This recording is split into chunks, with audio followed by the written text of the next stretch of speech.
오늘 하나님께서 우리에게 주시는 말씀은 다니엘서 11장 1절에서 35절까지의 말씀입니다.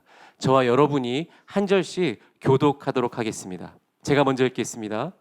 내가 또 메대 사람 다리오 원년에 일어나 그를 도와서 그를 강하게 한 일이 있었느니라. 이제 내가 참된 것을 내게 보이리라.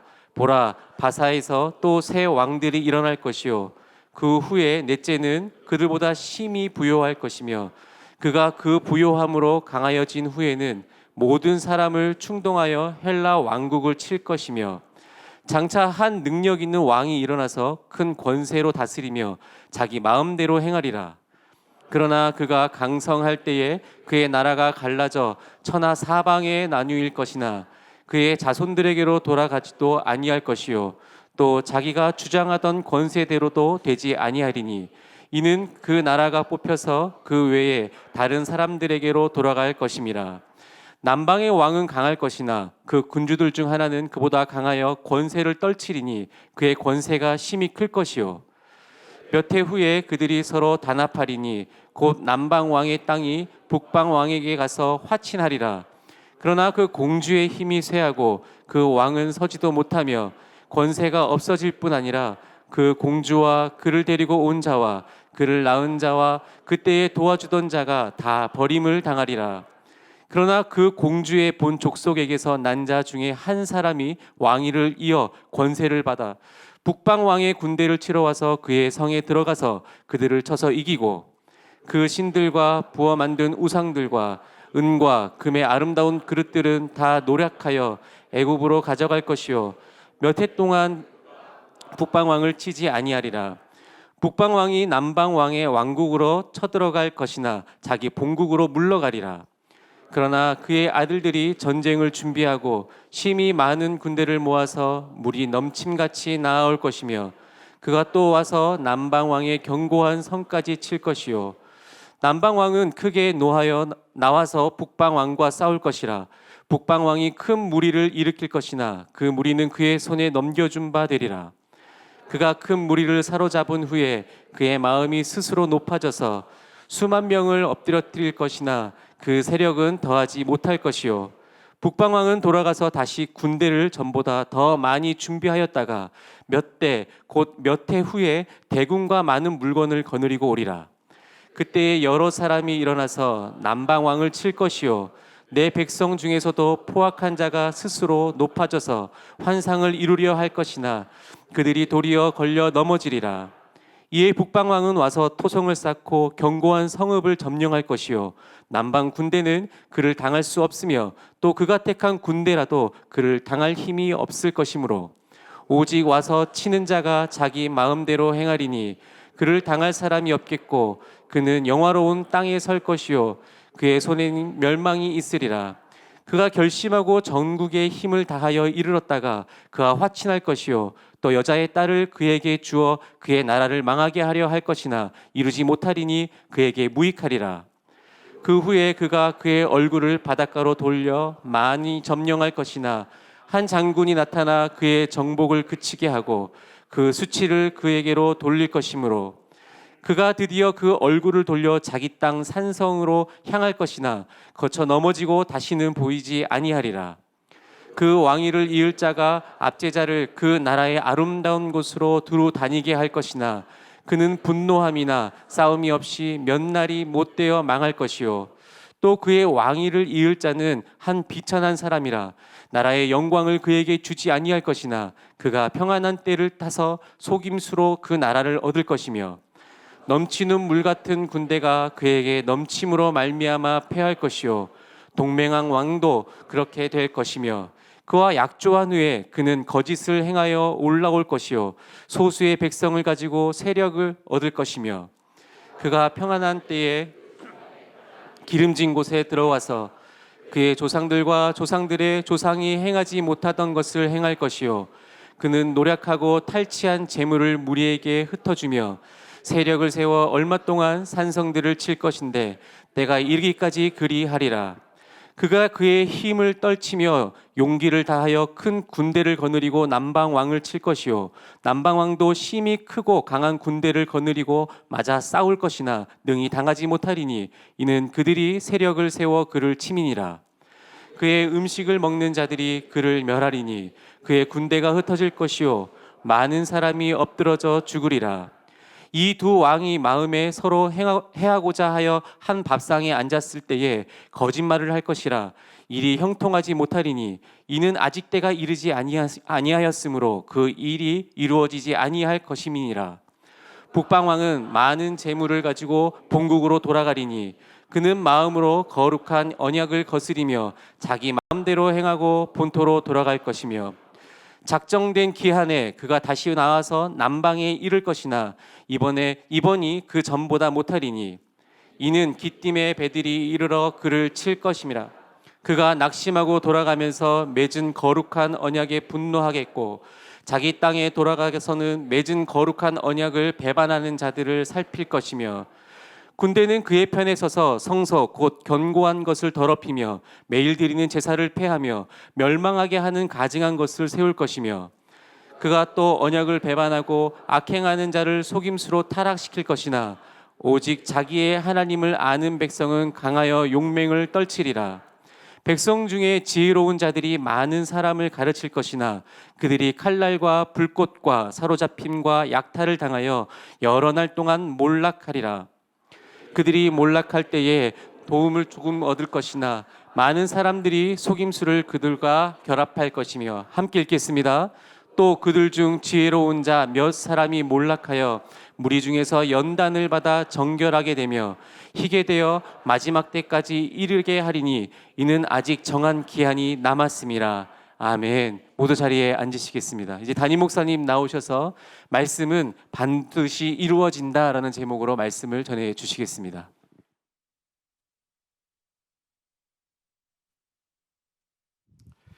할렐루야. 순전한 교회 주일 예배 참여하시는 여러분 모두를 주님의 이름으로 환영합니다. 오늘은 또 우리 중고등부, 우리 청소년부 친구들 같이 예배합니다. 우리 함께 서로 인사 나누실까요? 사랑하고 축복합니다. 잘 오셨습니다. 네. 저희가 오늘 주의 만찬을 하게 되는데 이 주의 만찬이 이런 형식으로 진행되는 마지막 주의 만찬이 될 겁니다. 10월에는 저희가 주의 만찬을 하지 않을 거고요. 어떤 분들은 물으시더라고요. 왜 이 교회는 다른 기독교 교회들은 뭐 분기에 한 번 아니면 1년에 한두 번만 이렇게 주의 만찬을 하는데 왜 한 달마다 하는가? 원래는 예수님이 날마다 나를 기념하면서 이거 하라고 하셨어요. 그래서 초대교회는 모일 때마다 이 주의 만찬을 했습니다. 할 수만 있다면 더 자주 하는 것도 좋겠다 저는 생각을 하는데 이게 시간적으로나 여러 가지로 좀 제한이 되다 보니 저희는 한 달에 한 번 진행을 하는 겁니다. 근데 저희가 이제 새로운 성전으로 옮기게 되면 주의 만찬을 제가 이제 미국에 갔을 때 예배 드리는 모든 교회들이 주의 만찬을 키트로 하더라고요. 그래서 이렇게 입구에서 다 받아가지고 갖고 오시면 첫 번째 따면 떡이 있어요. 떡 먹고 두 번째 따면 잔이 있어요. 그 잔 마시고 이제 버리고 가시면 되는 거예요. 근데 왜 그걸 선택하냐면 시간적인 절약도 있을 뿐만 아니라 이 주의 만찬을 예배의 어떤 시간에도 넣을 수 있어요. 찬양하다가도 주의 만찬을 할 거예요. 기도하다가도 주의 만찬을 할 수 있고요. 저희가 말씀을 듣다가 중간에 주의 만찬을 할 수도 있어요. 그럼 바로 여러분들 다 그 주의 만찬 키트를 가지고 주의 만찬에 동참하면서 할 수 있습니다. 그래서 그런 진행을 하게 될 것이기 때문에 그동안 6년 가까이 수고해 주신 우리 주의 만찬 준비위원분들, 우리 주의 만찬 팀들 너무나 감사드리고, 특별히 제가 너무 감동이 되는 게 저희 5년 넘게 6년 동안 지금 90세 되신 권사님께서 주로 이 빵을 썰어 오셨습니다. 그래서 이게 간격 똑바로 맞추면서, 여러분 이 빵도 얼마나 어렵게 구하고 다니셨는지 여러분 모르실 거예요. 여러분들은 쉽게 대하는 빵과 잔이었지만 이것을 섬긴 귀한 성도님들의 섬김이 있었습니다. 너무 감사드리고, 그래서 이제 오늘 마지막 주의 만찬을 하게 됩니다. 그리고 주의 만찬 이제 다음부터는 저희가 새로운 성전에서 저희가 키트를 가지고, 그래서 다음 주에 저희 교회가 어떻게 옮기게 되는지 일정을 공유하도록 하겠습니다. 원래는 9월 말이었지만 10월 중순에 이전을 하게 될 예정입니다. 공사가 조금 늦어져서요. 그래서 그런 상황들 스케줄 정확하게 말씀드리고 입당은 언제 하는지, 그리고 저희가 9월 이제 첫째 주 부근에 부흥 집회를 합니다.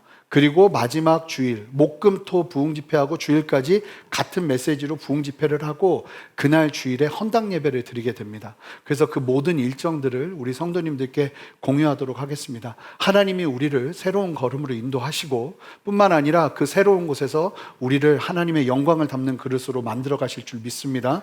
우리에게 중요한 건 장소가 아니라 하나님의 영광을 담아내는 것입니다. 저는 오늘 말씀을 준비하면서도 정말 이 마지막 시대에 우리가 살아가야 될 삶의 자세가 무엇이어야 하는가? 우리는 죽고 예수만 사는 은혜 온전하게 누리며 한 사람도 빠짐없이 좁은 문으로 들어가 구원을 얻게 되는 역사를 누리는, 그래서 내 마음대로 사는 것이 아니라 하나님의 뜻을 따라 순종의 걸음을 걸어내는 그 은혜가 우리 모두에게 있기를 바랍니다. 자, 옆에 분에게 고백할까요? 좁은 문으로 들어가야 삽니다. 기도하고 말씀 전하겠습니다. 하나님 감사합니다. 오늘 우리에게 주시는 주님의 귀한 말씀 나눕니다. 마치 역사의 앞을 미리 보는 것처럼 말씀하시며 도전하시는 하나님의 그 놀라운 섭리와 뜻을 우리도 깨달아 이 다니엘서 11장의 말씀 이 안에서 하나님 온전한 은혜를 누리기를 원하오니 주여 우리를 깨워 주시옵소서. 감사드리며 예수 그리스도의 이름으로 기도합니다. 아멘. 다시 다니엘서로 돌아왔습니다. 오늘 엄청납니다. 35절을, 그것도 우리 청소년부 함께 예배하는데 35절까지 읽은 게 얼마나 감사한지, 한 60절은 됐어야 하는데 하는 안타까움이 있습니다. 말씀 서서 읽어야죠. 하나님의 말씀, 무슨 말씀인지 잘 모르실 거예요. 이 말씀은, 오늘 말씀은 역사랑 비교해서 봐야 돼요. 그러면 400년 전에 선포된 말씀이거든요. 정확하게 390년, 360년과 390년 사이에 그 정도의 인터벌이 있는 상황에서 선포된 말씀이 한 400여 년이라는 시간들 속에서 얼마나 철저하게 이 클레오파트라 1세까지 예언이 됩니다. 오늘 말씀에 여기서 나오는 남방 공주는 클레오파트라 1세를 말해요.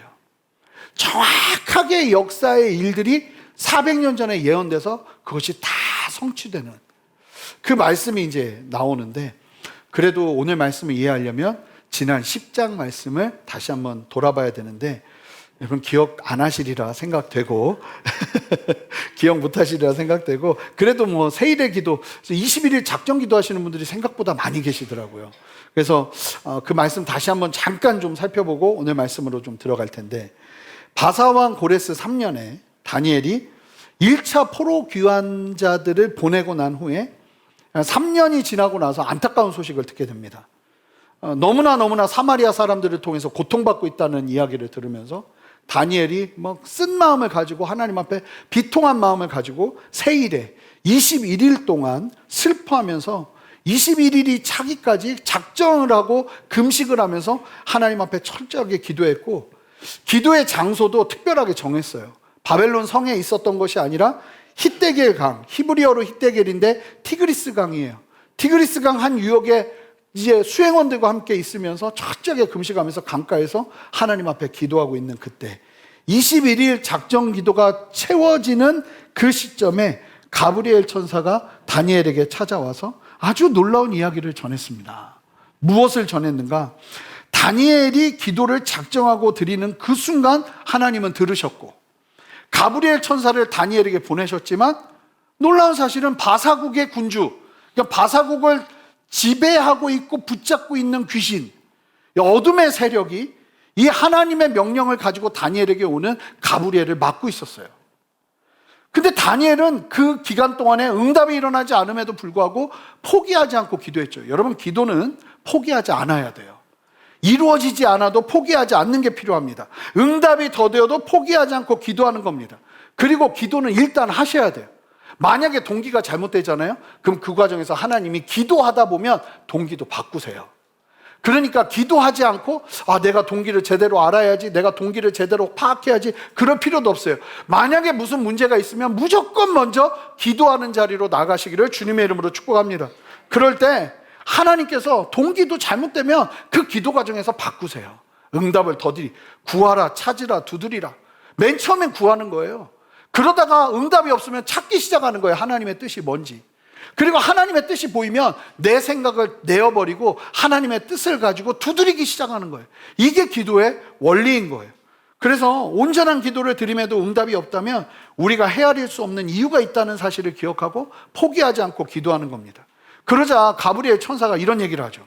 자신이 21일간 바사국 군주 귀신에게 붙잡혀서 정말 다니엘에게 가고 싶어도 가지 않는 방해를 받고 있는 그때 하나님께서 천사들 중에서도 리더가 되는 이 미가엘 천사, 전사 천사를 보내셔서 가브리엘을 도와 다니엘이 다 21일 만에 다시 가브리엘이 다니엘에게 도착하게 되는 이야기가 선포됩니다. 그리고는 가브리엘 천사가 다니엘에게 네 번째 환상을 이야기하는 말씀이 오늘 본문에서 시작되는 거예요. 여러분, 기도하는 사람에게 하늘의 문이 열리는 겁니다. 여러분, 잘 보면 제가 정말 잘못 설교한 게 있어요. 뭐냐면 이전에 제가 무슨 얘기를 했냐면 사도행전 하면서도 얘기했는데 기도 많이 안 하면 꿈이나 환상이 보인다고 말씀드렸어요. 그래서 꿈, 환상 보인다고 너무 좋아하지 말라고, 기도 많이 안 하는 이 특징이라고 제가 그런 얘기를 했었거든요. 기억하실런지 모르겠어요. 하여간 했어요. 그런데 정정합니다. 왜냐하면 잘 보면 기도하는 사람에게 하나님이 더 급히 여시는 게 꿈과 환상이에요. 기도하지 않는 사람이 꿈과 환상을 취하면 헛소리예요. 개꿈을 하나님의 뜻이라고 여기고 이상한 소리를 해요. 그러니까 꿈과 환상을 제대로 누리려면 어떤 사람이 돼야 되냐면 기도하는 사람이 돼야 돼요. 그러면 만약에 내가 기도하지 않는데 어떤 특별한 꿈이, 영적인 꿈이 보인 것 같아요?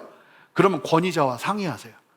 여러분들의 그 영적인 상태로 그 꿈을 잘못 해석할 가능성이 너무나 큰 거예요. 잘 보면 기도가 결여되어 있고 말씀이 결여되어 있는데 계속 꿈 이야기를 하면 위험한 경우가 많더라고요. 제가 조심스러운 게 뭐냐면 저희가 막 꿈 환상 이야기를 몇 번을 했잖아요. 그랬더니 계속 꿈 얘기만 하시는 분들이 있어요. 조심하셔요. 하지 마세요, 그런 말. 하나님의 말씀만 얘기하세요. 그거는 나만 간직하고 있으면 돼요. 그리고 하나님의 말씀 안에서 그게 성취되나 보세요. 안 되면 잘못 들은 거예요. 개꿈이에요. 개꿈을 하나님 꿈으로 오해하지 마시라는 거예요. 기도하는 사람에게 부어지는 은혜예요. 정말 하나님 앞에 엎드리는 사람에게 하나님이 한 걸음 더 부어주신 은혜가 꿈과 환상이더라는 거예요. 여러분, 주님 안에서 그렇게 이제 그러니까 분별하는 은혜가 필요한 거예요. 천사를 통해 이 다니엘이 21일 동안 막 기도하면서 나가니까 하나님이 천사를 통해서 환상과 계시를 통해서 더 깊은 영역을 여시는 것을 보게 됩니다. 지금 다니엘이 몸담고 있는 페르시아 제국이 영원하지 않을 것이고 이후에 헬라 제국이 일어날 것이라는 걸 말하면서 10장이 끝났어요. 그리고 이어지는 말씀이 오늘 본문 말씀인데 1절 말씀을 한 목소리로 읽어보겠습니다. 함께 읽겠습니다. 시작.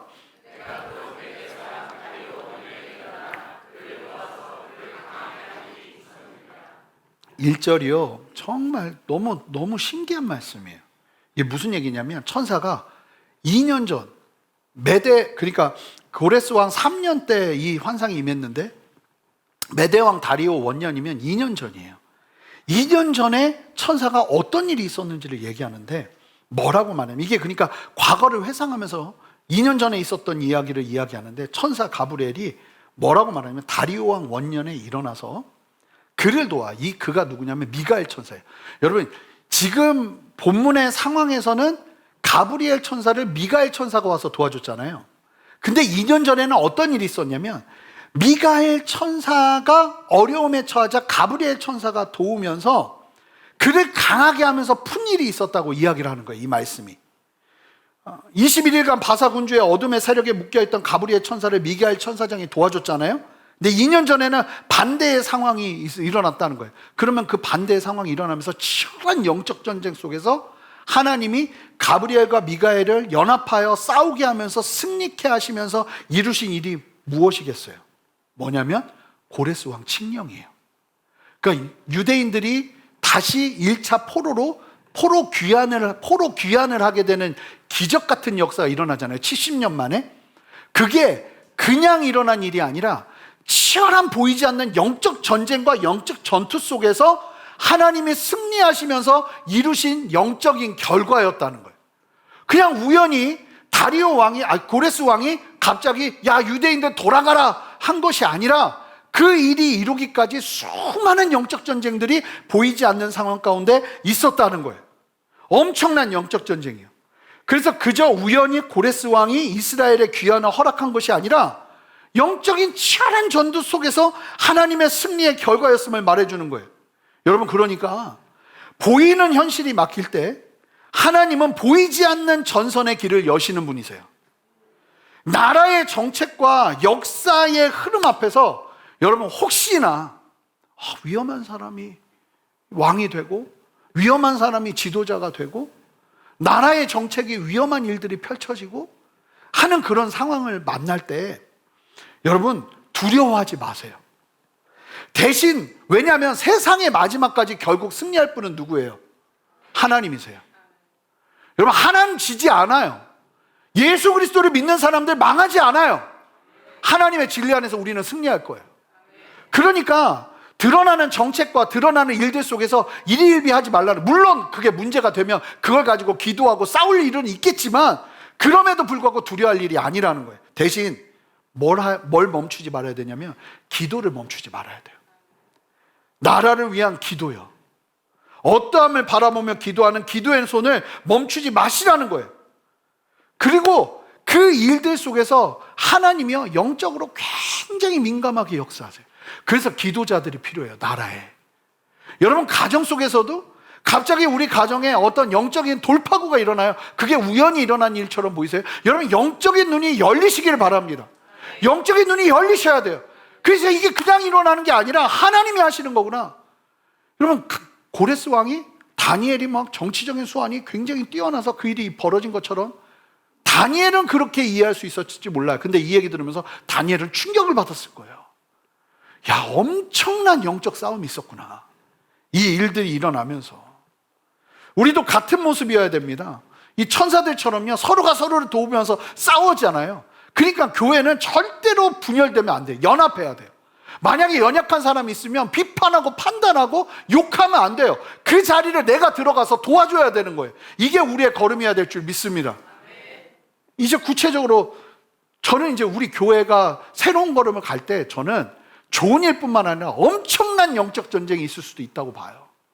여러분, 하나님이 막 일하시려고 할 때 반드시 그런 일들이 있어요. 막 서로 막 비판하고 판단하고 싸우고 오히려 이런 일이 일어날 수 있어요. 우리가 지금부터 기도해야 돼요. 하나님 이 일들 속에서 성령께서 충만하게 역사하셔서 천사를 보내셔서 우리를 하나 되게 하여 주시옵소서. 이 땅에서 살아가야 될 걸음을 걸어내게 하여 주시옵소서. 그 걸음으로 나아가는 은혜가 필요한 거예요. 그러면서 이제 구체적으로 천사의 예언이 선포되거든요. 2절 3절 보세요. 이제 내가 참된 것을 내게 보이리라. 보라, 바사에서. 그러니까 진짜 앞으로 일어날 일은 진짜 참된 것이다, 진리이다 이야기를 하는데, 바사에서 앞으로 새 왕들이 일어날 것이고 그 후에 네 번째 일어나는 왕이 심히 부요해서 그가 부요함으로 강하여진 후에 모든 사람들을 충동하여 뭘 한다고 그러냐면 헬라 왕국을 치게 될 거래요. 이 사람이 크세르크세스 1세 아수에로 왕이거든요. 에스더의 남편. 이 그리스와 전쟁을 벌이는, 좀 잔인한 영화지만 영화 300 거기에서 나오는 사람이 크세르크세스 1세예요. 이 사람이 예언이 돼요. 네 번째 왕. 지금 다리오 왕 다음으로 네 번째 왕으로 세워지는 사람이 이 사람들을 충동해서 전쟁을 일으키고 헬라와 전쟁을 하게 될 것이다. 그런데 나중에 3절을 보면 장차 한 능력 있는 왕이 일어나서 알렉산더 대왕을 얘기하는 거예요. 큰 권세로 다스리며 자기 마음대로 행하리라. 그러니까 실제 역사 속에서 고레스 왕 이후에 캄비세스, 스메르디스, 다리우스 1세, 히스타스페스가 일어나고 헬라와 전쟁을 하게 되는 네 번째 왕이 크세르크세스 1세예요. 이 사람의 나타남까지 정확하게 예언이 돼요. 이러면서 오늘 말씀이 시작돼요. 이 사람이 아하수에로, 에스더의 남편이죠. 그 외에도 페르시아의 제국의 왕들이 있었으나 언급되지 않고 결국은 페르시아가 멸망하게 될 것임을 다니엘에게 말씀하시는 거예요. 그리고는 기원전 331년 알렉산더 대왕이 페르시아 제국을 정복하게 되죠. 계속해서 20절까지 어떤 내용이 담기냐면요, 이제 헬라 제국의 알렉산더 대왕이 죽고 난 다음에 4개의 제국으로 나누게 되는데, 이 4개의 제국 중에 2개의 제국이 남방, 북방으로 나뉘어서 이야기되는데, 이 제국이 두각을 나타내면서 서로 전쟁을 끊임없이 하게 될 것임이 예언이 됩니다. 실제로 어떤 일이 벌어지냐면 역사 속에서, 그러니까 이 예언은 그냥 막연해요. 그런데 역사가 흐르면서 정확하게 들어맞아요. 그래서 알렉산더 대왕 이후에 제국의 4장군, 안티고노스, 프톨레미, 셀레우코스, 리시마코스, 이 4사람이 나누어서 제국을 나누어서 다스리기 시작하는데, 그 왕국들 중에 2개의 왕국, 남방 제국을 상징하는 애굽을 차지했던 프톨레미 왕국과 시리아를 차지하는 셀레우코스 왕국, 이 2 나라가 남방 북방으로 나뉘어서 끊임없이 전쟁이 일어날 것임을, 처음에는 남방 애굽의 프톨레미 왕국이 강성할 것이지만 후에는 북방 왕국이 남방 왕국을 이기게 될 것인데, 성경이 이상하게 이렇게까지 자세하게 말하는 곳이 없어요. 그런데 다니엘서에선 그 과정에서 어떤 세세한 일들이 일어날 것인지를 자세하게 얘기하고 있어요. 그게 우리가 오늘 읽은 말씀이에요. 근데 여기서 중요한 사실이 뭐냐면, 너무나 세밀하게 이 일들이 예언된다는 거예요. 남방과 북방 왕국의 혼인 동맹과 깨어짐, 서로 잘 살려고 동맹을 혼인으로 맺어서 하는데 이게 깨지고 전쟁 가운데 누가 이기게 되는지 다 얘기해줘요. 이 예언에서 자세하게. 그리고 그 과정에서 일어나게 되는 내부의 배신까지도 다 예언이 됩니다. 그리고 이는 역사 속에서 그대로 이루어져요. 북왕국 안티오쿠스 3세가 시리아, 북왕국 안티오쿠스 3세가 로마에 의해 꺾이고 사라지게 되는 흐름까지 예언되고, 그리고 21절 본문부터 마지막까지는 다니엘이 2차 환상 때 예언된 그 잔인한 왕, 유대 지역을 아주 휩쓸어 버리면서 종교적인 핍박을 강하게 되는 안티오쿠스 4세 에피파네스, 신의 현현이다, 제우스의 현현이다, 자기 스스로 말하면서 이 우상화하였던 이 아주 악독한 왕 안티오쿠스 4세에 관한 예언이 21절부터 35절까지 쭉 이어져요. 그가 어떻게 권세를 얻게 되고 어떤 일을 행하게 될 것인지가 자세하게 설명되는데, 마치 역사적인 사건이 일어난 후에 기록되는 것처럼, 뉴스로 나오는 것처럼 미래의 일들이 그대로 담깁니다. 안티오쿠스 4세는 에피파네스, 신의 현현이라고 스스로 불렸던, 영광스러운 자라고 불렸던 사람인데, 하나님은요 그 사람을 뭐라고 말하는지 아세요? 비천한 사람이라고 얘기해요. 이게 21절에서 그 사람을 향한 평가예요. 여러분, 세상에서 영광을 얻지만 비천한 삶을 사는 사람들이 얼마나 많은지 몰라요. 여러분, 세상에서 돈을 얻지만 굉장히 비천한 삶을 사는 사람이 얼마나 많은지 몰라요. 제가 이전 교회에, 저희 지금도 기억이 생생한데 굉장한 부자셨던 것 같아요. 근데 우리 교회를 다니는 분은 아니에요. 근데 아버님이 그 돈을 다 벌고 이제 돈이 너무 많은 거예요. 그 집을 아버님이 이제 막 위태위태 하시다고 해서 기도를 해달라고 저만 조심스럽게 갔어요. 갔더니 막 집에 사람들이 막 몇 명씩 있더라고요. 근데 제가 보면서 무슨 생각이 들었냐면, 예수님도 안 믿으세요. 얼굴 새카맣고, 자식들도 아무도 안 찾아와. 새카맣고, 전 그 장면이 잊혀지가 않는데, 침대에 덩그러니 그 큰 방에 앉아있는데, 내가 인사하고 나오는데 그 앉아있는 그 마지막 모습이 전 계속 머리에 남아있어요. 시커매가지고 얼굴에 어떤 기쁨과 평안도 없고, 그냥 막 모두를 다 의심으로 쳐다보는 얼굴이에요. 저는 너무 많이 경험해요. 정말 세상의 모든 것들을 가졌지만 하나님이 볼 때 비천한 자라 여기는 사람들이 얼마나 많은데요. 여러분, 우리가 하나님 앞에서 그런 삶을 살면 되겠습니까? 절대로 그럴 수 없다는 거예요. 이 비천한 사람이라고 불리는 안티오쿠스 4세가 예루살렘을 향해 성소를 약탈하고 그 많은 유대인들을 죽이게 될 것임이 28절에 예언되고, 유대 땅을 짓밟고 제우스 제단을 성전에 설치하고 심각하게 돼지로 제물을 삼게 해서 이 성전 제사를 완전히 유린해버리는 그 끔찍한 일들을 하면서 하나님의 백성을 혹독하게 핍박하게 될 것임이 31절까지 자세하게 예언이 돼요. 이 보시면 자세하게 이제 좀 한번 읽어보시면요, 마치 본문이요, 과거에 일어난 일들을 뉴스로 내보내는 것처럼 미래의 일들이 너무나도 분명하고 자세하게 예언됩니다. 그래서 역사학자들은 깜짝 놀라요, 사실은. 이 다니엘서를 보면서 아니 어떻게 약 360년, 390년 전에 예언된 이 말씀이 말씀을 따라 역사가 운행이 되는가. 근데 궁금한 거죠. 자, 이제 오늘 말씀의 핵심이에요. 그렇다면 왜 하나님께서 이처럼 자세하고 상세하게 다니엘에게 85세의 다니엘에게 말씀하시며 기록하시는 걸까요? 몇 가지를 좀 살펴볼 텐데 이렇게 자세하게 다니엘에게 앞으로 일어날 일들을 말씀하시고 이스라엘 백성들이 그 말씀이 실현되고 성취되는 역사를 눈으로 직접 보게 하시면서 하나님께서 기대하시는 몇 가지가 있어요. 첫 번째, 하나님께서 역사의 주관자 되심을 고난의 한가운데 있는 무너진 하나님의 사람들, 유대인들에게 알리시기 위함입니다. 역사의 어떤 일도 우연이나 인간의 힘에 의해 이루어지는 것이 아니라는 거예요. 하나님께서 역사를 주관하고 계신다는 거예요.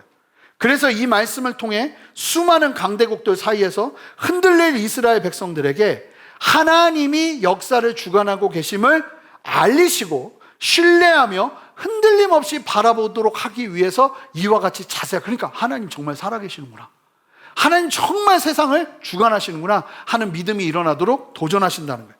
두 번째, 환난을 당할 하나님의 백성들을 준비시키시기 위함이에요. 결국은 안티오쿠스 4세가 등장하여 이스라엘에게 아주 힘든 어려움을 줄 거예요. 그러나 이 모든 어려움을 미리 말씀해 주심으로 백성들이 환난을 당할 때 믿음을 잃지 않고 하나님을 바라보는 믿음, 하나님의 계획 아래 있음을 바라보는 믿음을 갖게 하기 위함이라는 거예요. 그리고 이 목적은 결국은 세 번째, 하나님의 백성이 잠차 오게 될 마지막 때를 바라보게 하기 위함이에요.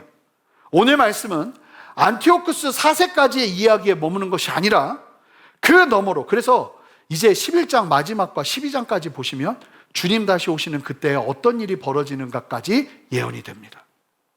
그래서 오늘 말씀은 안티오쿠스 4세에게 머무는 것이 아니라 그 너머로 마지막 때를 바라보게 하는 하나님의 뜻이 있는 거예요. 그래서 안티오쿠스 4세가 실제로 일어나서 핍박을 가한 것처럼 마지막 때 우리가 아는 한일에, 마지막 한일에, 70일에 중에 69일에가 지나고 마지막 한일에를 향해 가는데 마지막 대환란의 때에 있을 그 어려움, 그 어려움의 때에 이스라엘 백성들이 담대하게 하나님의 은혜 안에서 이겨냈던 것처럼 우리도 이겨낼 수 있도록 하기 위해서 이와 같이 말씀을 전하신다는 거예요. 조금 더 구체적으로 볼게요. 안티오쿠스 4세가 아무리 어렵게 핍박을 가해도 이런 역사가 일어나게 될 거예요. 다 같이 32절 말씀을 읽겠습니다. 한 목소리 읽습니다. 시작. 그가 또 언약을 베풀고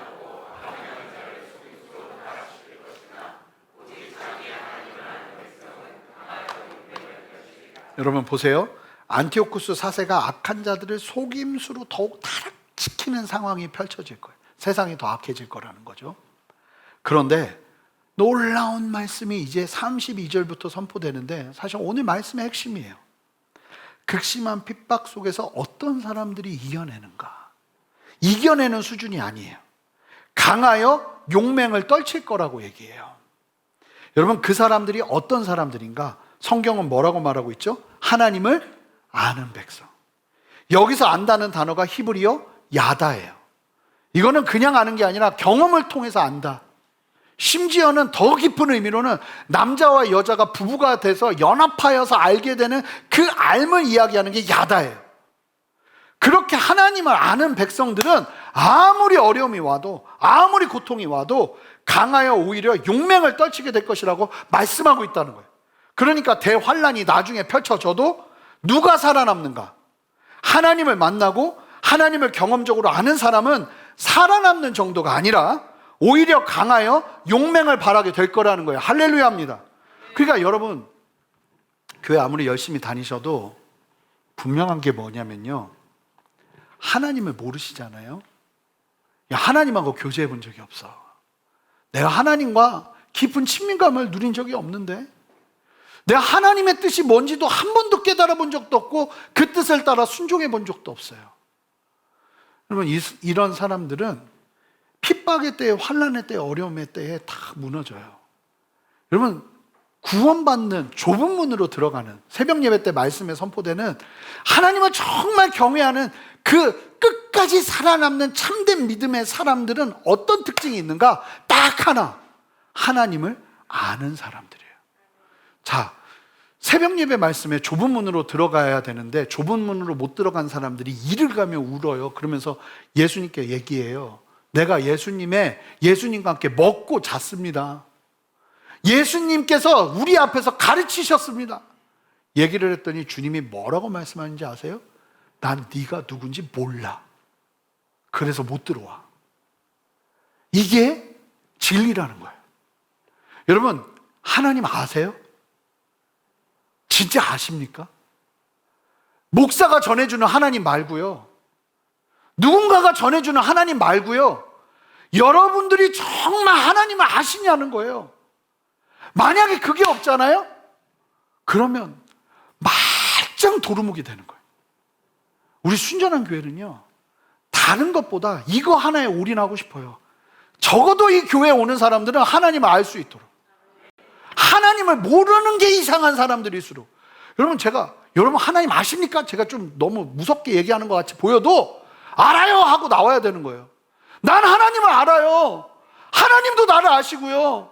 나는 하나님과 동행하고 있어요. 이 얘기가 나와야 된다는 거예요. 우리 청소년부 친구들에게 묻고 싶어요. 하나님 알아요? 아, 내 딸 같은데? 지금 덤비는 것 같은데? 왜 물어? 하는 것 같은데 힘듭니다. 알아야 되는 거예요. 모르면요 다 끝장이에요. 여러분, 교회 아무리 열심히 다니셔도 목사가 전하는 하나님이 아니라 내가 만나는 하나님이 없으면 다 죽어요. 그냥 어려움을 이겨낼 수 있는 사실은 유일한 힘은, 여러분, 종말을 준비하는 길은 딱 하나예요. 뭔지 아세요? 막 갑자기 모든 걸 다 그만두고 하나님만, 아니요. 그냥 하나님을 제대로 아는 거예요. 하나님을 야다하는 거예요. 예배 가운데 하나님을 전심으로 만나는 거예요.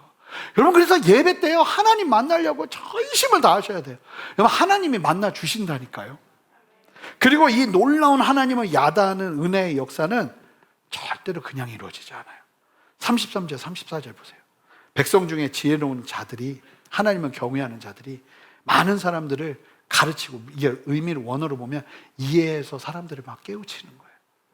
그렇게 해서 일어나지만 이상하게 그 사람들에게 어떤 일이 벌어지냐면 칼날과 불꽃과 사로잡힘과 약탈을 당하여 여러 날 동안 몰락하는 어려운 일들이 벌어져요.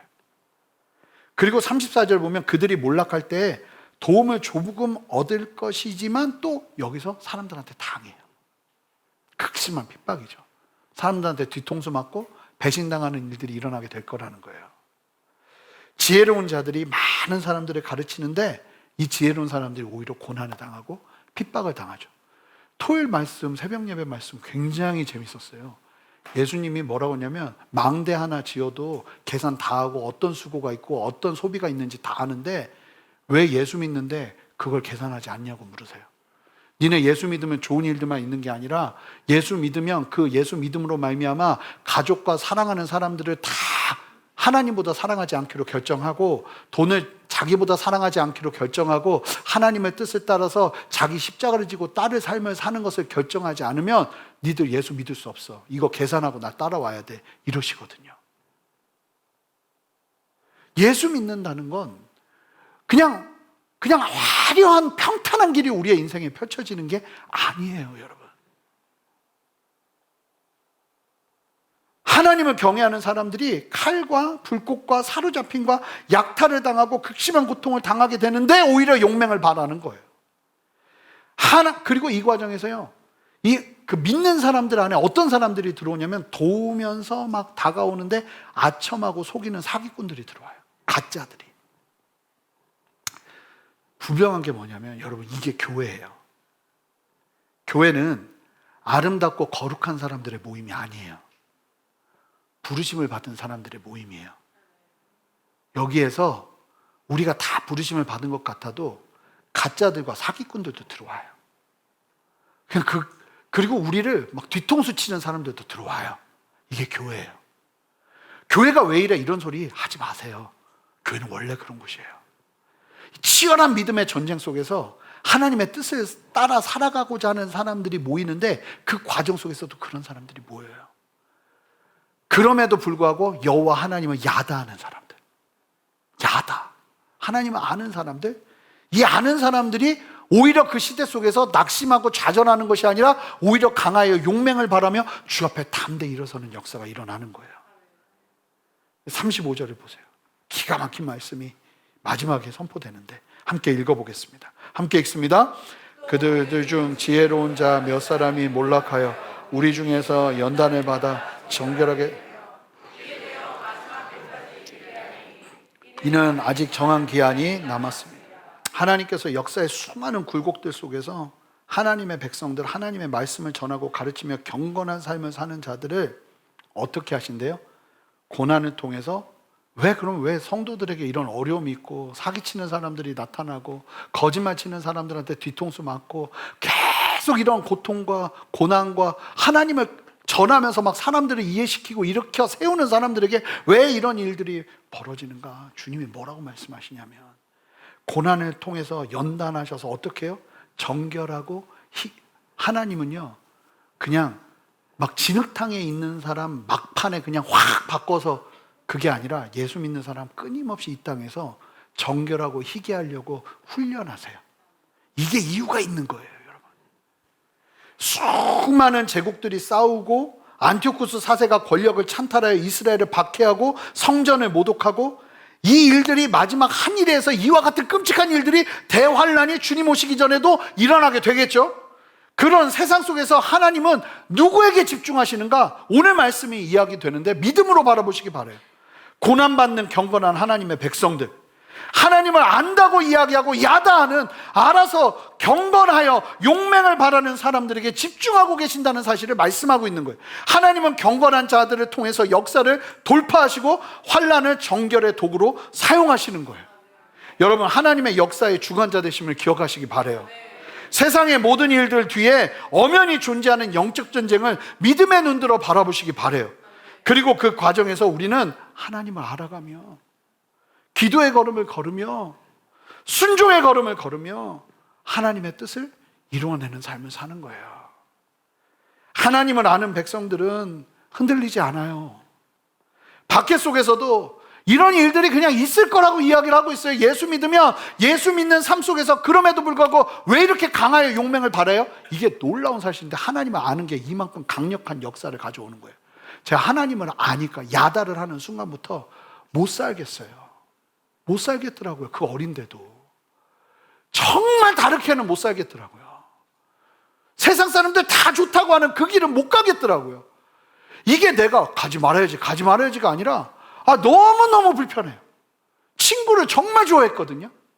근데 친구들 만나서 이야기하는 거 듣다 보니까 오바이트가 나오려고 그래요. 못 있겠어요. 하나님을 알고 나니까 정리가 되기 시작하는 거예요. 너무 힘들죠. 너무 괴롭죠. 그래도 이 길이 제일 좋더라고요. 그리고 나는 어디서 웃고 있나 보면 이 길에서 웃고 있어요. 그래서 혹시나 싶어서 다른 길도 좀 가볼까 해서 가보면 거기는 나를 너무 힘들게 해요. 상황은 좋을지 모르는데 내 마음은 너무 불편해요. 여기가 생명의 길인 거죠. 사랑하는 성도 여러분, 예수 믿는 삶이 그런 삶이라는 거예요. 하나님을 야다하셔야 돼요. 마지막 때에 하나님이 우리를 이끄시는 당신의 백성들을 향한 인도하심은 하나님을 아는 백성을 이끄시는 인도하심이에요. 사랑하는 성도 여러분, 두려워하지 마시기 바랍니다. 이제 말씀을 정리할 텐데, 예수 믿음에도 고난이 보이시나요? 하나님을 여러분, 고난이 보일 때 고난을 이겨내게 해주세요 라는 기도보다 할 수만 있다면 기도를 바꾸셔서 하나님을 알기를 원해요.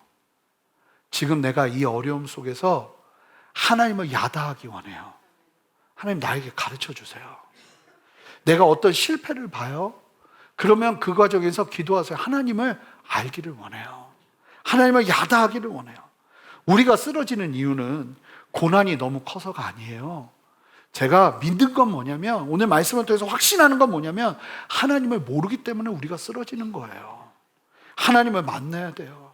지금 내가 왜 이렇게 무기력한가? 지금 하나님을 만나지 못하고 있기 때문에 무기력한 거예요. 예배 때마다 살아계신 하나님의 손길을 경험하며 그렇게 일어서는 거예요.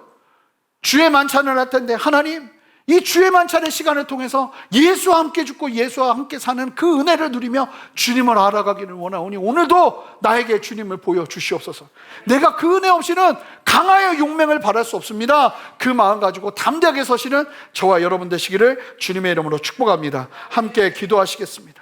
하나님, 오늘 말씀 기억하며 주님 안에 담대하기를 원합니다. 주님 바라보게 하시고 아버지 의지하게 하시고 하나님 앞에 엎드리며 나아가는 우리 모두에게 역사하여 주시옵소서. 이제 주의 만찬을 할 텐데 주의 만찬을 통해 예수와 함께 죽고 예수와 함께 사는 은혜를 누리게 하여 주시옵소서. 감사드리며 예수 그리스도 이름으로 기도합니다. 아멘. 우리 함께 다 같이 믿음의 좀 두 손을 들겠습니다. 믿음의 두 손을 들고 기도하며 나갈 때 우리 함께 한 마음으로 좀 기도했으면 좋겠어요. 주여, 지금의 나의 삶의 상황 속에서 가장 필요한 것은 주님을 아는 것입니다. 주님을 야다하는 것입니다. 내가 주님을 알기를 원합니다. 내 인생 속에서 이것을 놓친다면 생명을 놓치는 줄 알고 전심을 다해 주님을 알기를 원합니다. 우리 청소년부 여러분, 여러분들에게 정말 필요한 게 뭐예요? 여러분들이 공부를 잘하고 좋은 대학교를 가고 좋은 직장을 찾아도 하나님을 야다하지 못하고 하나님을 알지 못한다면 아무것도 아닌 거예요. 하나님, 나의 때에 하나님을 알기를 원합니다. 하나님의 비전을 보기를 원합니다. 주여, 나를 만져 주시옵소서. 다 같이 두 손을 들고 주님의 이름 한번 간절히 부르며 기도합니다. 주여, 하나님 역사하시는 주님을 찬양합니다. 하나님 은혜가 불어주셔서 하나님은 얼굴로 말미암아 아버지의 어려움과 고난과 고통을 이겨낼 수 있는 힘을 더하여 주시옵소서. 하나님을 모르고 하나님을 깨닫지 못하고 하나님의 진리를 깨닫지 못하고 주님을 만나지 못하고 살아가는 인생 아니기를 원합니다. 주의 진리로 우리를 깨워주시옵소서. 아버지의 진리로 우리를 깨워주시옵소서. 하나님 역사하시옵소서. 인도하여 주시옵소서. 하나님 역사하시고 인도하셔서 하나님 담대하게 설 수 있는 은혜를 허락하여 주시옵소서. 할렐루야. 이겨내게 하옵소서. 담대하게 이겨내게 하옵소서. 역사의 주관자 되신 하나님을 신뢰하며 주님 바라보며 나아가는 은혜 허락하여 주시옵소서. 할렐루야. 할렐루야. 주님 나를 만나 주시옵소서. 나를 만져 주시옵소서. 하나님 더 깊이 임재하여 주시옵소서. 하나님 더 깊이 임재하여 주시옵소서. 더 깊이 임재하여 주시옵소서. 한 가지만 더 기도할 텐데, 여러분, 임재의 끝이 뭔지 아세요? 예수님의 재림이에요. 하나님을 경험하는, 하나님이 이곳에 함께 하시는 거잖아요. 그 임재를 누리는 끝은 주님의 재림이에요. 그래서 그 재림의 날을 준비하면서 이 땅에서 우리가 임시적으로 주님의 임재를 제한적으로 누리는 거예요. 이 누림이 없이는 절대로 믿음의 걸음을 걸어낼 수 없어요. 하나님, 이 시간 내가 주님의 임재를 더 경험하기를 원합니다. 하나님의 얼굴을 더 경험하기를 원합니다. 하나님을 더 알기를 원합니다. 여러분들 안에 어떤 소망이 있으세요? 이거보다 강한 소망이 무엇입니까? 여러분, 그거를 우선순위 안에서 정리하세요. 하나님, 내가 주님을 아는 것, 주님을 만나는 것, 주님을 경험하는 것에 더 올인하며 나가기를 원합니다. 이 시간 나를 깨워 주시옵소서.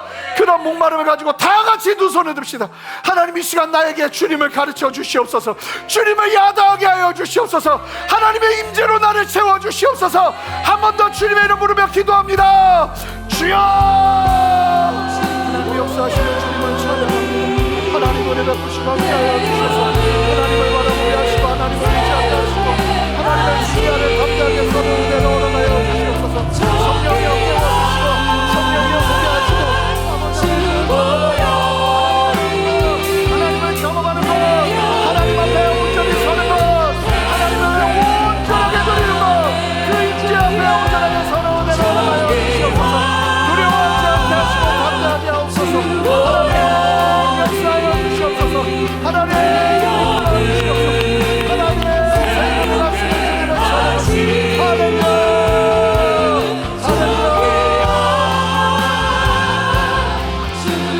하나님, 여기서 머물지 않기를 원합니다. 더 목마름으로 주님을 알고 싶습니다.